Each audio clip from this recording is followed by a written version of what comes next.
Assalamualaikum warahmatullahi wabarakatuh. Perkenalkan, nama saya Hafiz Sucimi. Saya dari kelas 4 dengan NPM saya 10121773. Sebelum ke penyampaian materi, saya ingin mengucapkan terima kasih kepada Pak Maman serta Buna yang telah membimbing kami dalam mata kuliah Pendidikan Agama Islam. Baik, di sini saya akan menjelaskan materi mengenai Ta'arif Rasul. Di Ta'arif Rasul saya akan membahas dua pembahasan, yaitu pengertian Rasul dan sifat yang dimiliki oleh Rasul. Baik, untuk penjelasan yang pertama saya akan menjelaskan mengenai pengertian dari Rasul. Rasul adalah orang yang mendapatkan wahyu dari Allah tidak hanya untuk dirinya sendiri, tetapi untuk disampaikan kepada umatnya. Jadi, kalau Nabi belum tentu Rasul, sedangkan Rasul sudah pasti Nabi.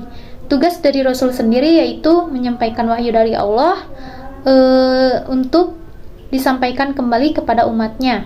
Sebagai umat muslim, tentunya perlu mengetahui dan meneladani sifat wajib bagi Rasul.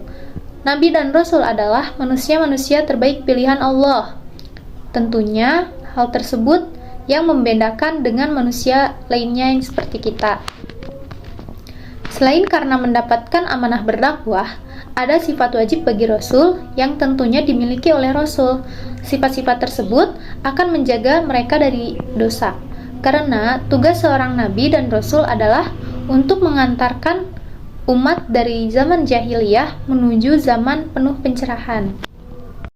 Baik, kita masuk ke pembahasan yang kedua, yaitu sifat wajib bagi Rasul. Beberapa sifat wajib bagi Rasul merupakan pemahaman yang harus dipahami oleh kita sebagai umatnya. Hal ini karena sudah menjadi kehendak dari Allah Subhanahu wa Ta'ala, dan tujuannya tidak lain adalah agar Nabi dan Rasul bisa menjadi panutan atau teladan untuk seluruh umat muslim, termasuk kita sendiri. Baik, yang pertama ada as-sidik. Sifat wajib bagi Rasul yang pertama yaitu sidik, yang artinya selalu benar dan jujur. Sifat ini pasti dimiliki oleh Rasul, sebab tidak ada seorang pun Rasul yang berbohong kepada orang lain. Sidik ini begitu melekat pada Nabi Muhammad SAW. Kejujuran beliau tidak terkenal hanya di kalangan para sahabat, tapi juga para musuh pun mengakui hal tersebut.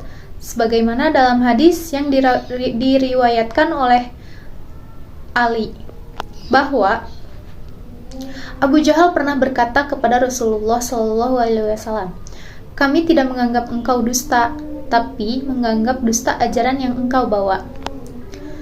Selain itu, kejujuran juga dicontohkan oleh Nabi Ibrahim kepada bapaknya. Apa yang disembah oleh bapaknya adalah sesuatu yang tidak dapat memberikan manfaat dan malah mendatangkan mudarat.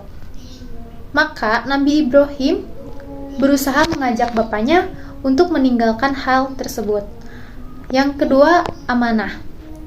Amanah merupakan sifat wajib bagi Rasul yang berarti dapat dipercaya. Sifat ini begitu melekat pada Rasul. Setiap perkataan maupun perbuatan yang ditunjukkan oleh Rasul sudah pasti dapat dipercayai. Rasulullah tidak mungkin ingkar terhadap perbuatan atau ucapannya, karena tidak ada satupun perbuatannya yang terlepas dari maksud Allah Subhanahu wa Ta'ala. Contohnya yaitu saat kaum Nabi Nuh mendustakan apa yang sudah dibawa dari Allah Subhanahu wa Ta'ala. Yang ketiga ada tabligh. Tabligh artinya yaitu menyampaikan. Tidak pernah sekalipun Rasulullah menyimpan wahyu dari Allah untuk dirinya sendiri atau hanya untuk keluarganya sendiri. Seperti tadi pengertiannya, Rasul itu mendapatkan wahyu dari Allah untuk dirinya sendiri serta untuk disampaikan kepada umatnya. Setiap wahyu yang disampaikan kepada Rasul akan disampaikan kembali kepada umat manusia, sebab menyampaikan wahyu dari Allah kepada umat manusia merupakan tugas seorang Rasul. Dalam sebuah riwayat menyebutkan bahwa Ali bin Abi Thalib ditanya mengenai wahyu yang tidak ada di dalam Al-Quran.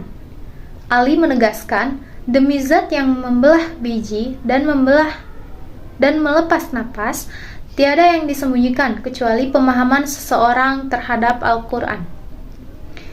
Yang terakhir itu ada fatonah, berarti memiliki kecerdasan yang tinggi. Ini merupakan sifat wajib bagi Rasul yang mutlak adanya. Sebab kecerdasan tersebut dibutuhkan karena berkaitan dengan misi suci yang telah diamanahkan oleh Allah. Selain itu, karena ujian dan tugas yang diberikan kepada Rasul sangat berat. Tentunya hal ini memerlukan kecerdasan untuk menyelesaikan masalah secara cepat. Rasul juga berperan sebagai tokoh Islam, pemimpin, panglima perang, pebisnis, politisi, dan sebagainya pada saat semasa hidupnya. Nabi dan Rasul diberikan kecerdasan oleh Allah agar mampu merangkul hingga memerangi kaum yang menolak keberadaan Allah Subhanahu wa Ta'ala dan tidak berada di jalannya. Selain itu, mengajak mereka untuk berada di jalan yang benar dan diridhoi oleh Allah.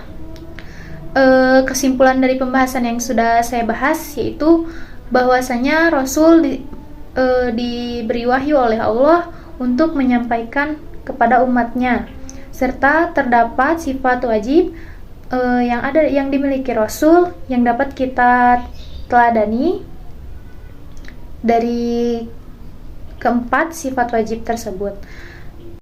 Sekian dari saya, mohon maaf apabila terdapat kesalahan penyampaian materi atau kurangnya penyampaian materi, karena kesempurnaan hanya milik Allah Subhanahu wa Ta'ala. Terima kasih. Wassalamualaikum warahmatullahi wabarakatuh.